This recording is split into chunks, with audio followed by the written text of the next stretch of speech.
Hello குட்டீஸ் and சுட்டீஸ், நீங்கள் கேட்டுட்ருக்கிறது சிறுகதை சோலை. நான் உங்கள் சுபா. இன்று ஞாயிற்றுக்கிழமை புத்தகம் வாசிக்கிற பகுதியில் அக்பர் பீர்பல் கதைகளை கேட்டுட்ருக்கோம்.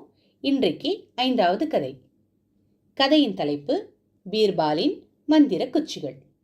ஒரு நாள் சக்கரவர்த்தி அக்பர் வழக்கம் போல் தனது அரசவையை கூட்டினார். அவர் மக்களின் குறைகளை கேட்டறிய தனி நேரம் ஒதுக்கியிருந்தார். ஒரு நாள் ஒரு வியாபாரி வினோதமான வழக்குடன் நீதிமன்றம் வந்தார். பாதுஷா அவர்களே, ஒரு தோல் பையுள் தங்க நாணயங்கள் வைத்து அதனை பத்திரமாக அலமாரியுள் பூட்டி வைத்திருந்தேன். ஆனால் மறுநாள் அலமாரியை திறந்து பார்க்கையில் அந்த தோல் பையை காணவில்லை. என்னிடம் 4 உண்மையான வேலைக்காரர்கள் உள்ளனர். அவர்களுள் ஒருவனே இத்திருட்டை செய்திருக்கக்கூடும் என நான் சந்தேகப்படுகிறேன். அவர்கள் 4வரும் நாங்கள் குற்றமற்றவர்கள் என்று கூறுகிறார்கள். நான் உண்மையை கண்டுபிடிக்க ஒருவரை அடித்தாலும் மற்ற 3 வேலையை விட்டுவிடுவர். அவர்கள் 4வரையும் தண்டிக்காத வகையில் நான் குற்றவாளியை கண்டுபிடிக்க வேண்டும் என கூறினார். இது மிக பெரும் பிரச்சனையே. ஏனெனில் சாதாரணமாக அவர்களை அடிப்பதன் மூலம் உண்மையான திருடன் தன் திருட்டை ஒப்புக்கொள்வான். ஆனால் அது அவர்களை துன்புறுத்தும் என அக்பர் கூறினார். பீர்பால், இவ்வழக்கை நீதான் தீர்த்து வைக்க வேண்டும் என ஆசைப்படுகிறேன். உண்மையான திருடனை அப்பாவியான வேலைக்காரர்களை துன்புறுத்தாமல் கண்டுபிடிக்க வேண்டும் என்பதை நினைவில் வைத்துக்கொள் என்றார். தங்கள் ஆசைப்படியே அது நடக்கும் பாதுஷா. தாங்கள் திருப்திப்படும் அளவிற்கு சீக்கிரமாக இவ்வழக்கை நான் தீர்த்து வைக்கிறேன் என பீர்பால் கூறினார். பிற்பகலில் அந்த 4 வேலைக்காரர்களையும் பீர்பால் அழைத்து அவர்களை விசாரணை செய்தார். 4வரும் தாங்கள் நிரபராதிகள் என கூறினர். 4வருள் யார் திருடன் என கூறியிருந்தால் நன்றாக இருந்திருக்கும்.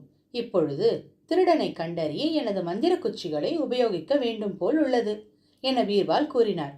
பிறகு 4 குச்சிகளை எடுத்து அவற்றில் ஒவ்வொருவருக்கும் ஒன்றினை கொடுத்தார். இவை சாதாரண குச்சிகள் என எண்ணிவிடாதீர்கள் என எச்சரித்தார்.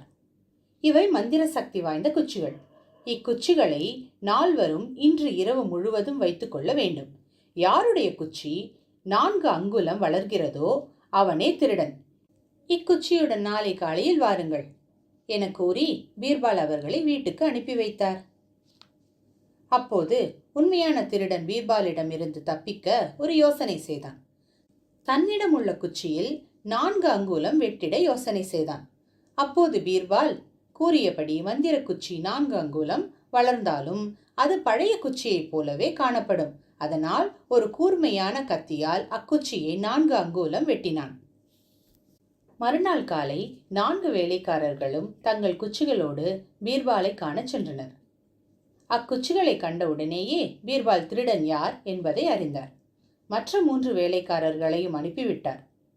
நீதான் அந்த தங்க நாணயங்கள் அடங்கிய பையை திருடியவன் என எனக்கு தெரியும் என பீர்பால் மீதமிருந்த ஒரு வேலைக்காரனிடம் கூறினான். எவ்வாறு கண்டறிந்தேன் என்றால், நான் கொடுத்த குச்சிகள் எந்தவித மந்திர சக்தியும் கொண்டவை அல்ல. அவை சாதாரண குச்சிகளே. யார் உண்மையான திருடன் என அறிந்து கொள்ள நான் செய்த தந்திர செயல்தான் அது. நான் எதிர்பார்த்தபடி உன்னுடைய குற்ற உணர்வே உன்னை 4 அங்குலம் வெட்டச் செய்தது. அதனால் நீ மாட்டிக்கொண்டாய் என்றார் பீர்பால். பீர்பால் அத்திருடனை சக்கரவர்த்தி அக்பரிடம் அழைத்துச் சென்று நடந்த அனைத்தையும் கூறினார். பீர்பாலின் திறமையை சக்கரவர்த்தி மெச்சினார். எங்கு அந்த தங்க நாணயங்கள் அடங்கிய பையை மறைத்து வைத்துள்ளாய் என கூறு என்று குற்றத்தை ஒப்புக்கொண்ட திருடனிடம் கேட்டு அவற்றை அந்த வியாபாரியிடம் ஒப்படைத்தார். தனது தங்க நாணயங்கள் திரும்ப கிடைத்ததை எண்ணி வியாபாரி மகிழ்ச்சி அடைந்தார். எல்லோரும் பீர்பாலின் மீது புகழ்மழை பொழிந்தனர். இந்த கதையை கேட்டீங்களா குழந்தைங்களா? சாதாரண குச்சியை வச்சு எவ்வளோ அழகா ஒரு திருட்டை கண்டுபிடிச்சிட்டார்ல பீர்பால். இந்த கதை உங்களுக்கு பிடிச்சிருக்கும்னு நான் நம்புறேன். அடுத்த வாரம் வேறு ஒரு நல்ல அக்பர் பீர்பால் கதையோட உங்களை நான் வந்து சந்திக்கிறேன். இப்போ அடுத்து நம்ம சேனல்ல குழந்தைங்களோட ஓவியங்களுக்கான நேரம்.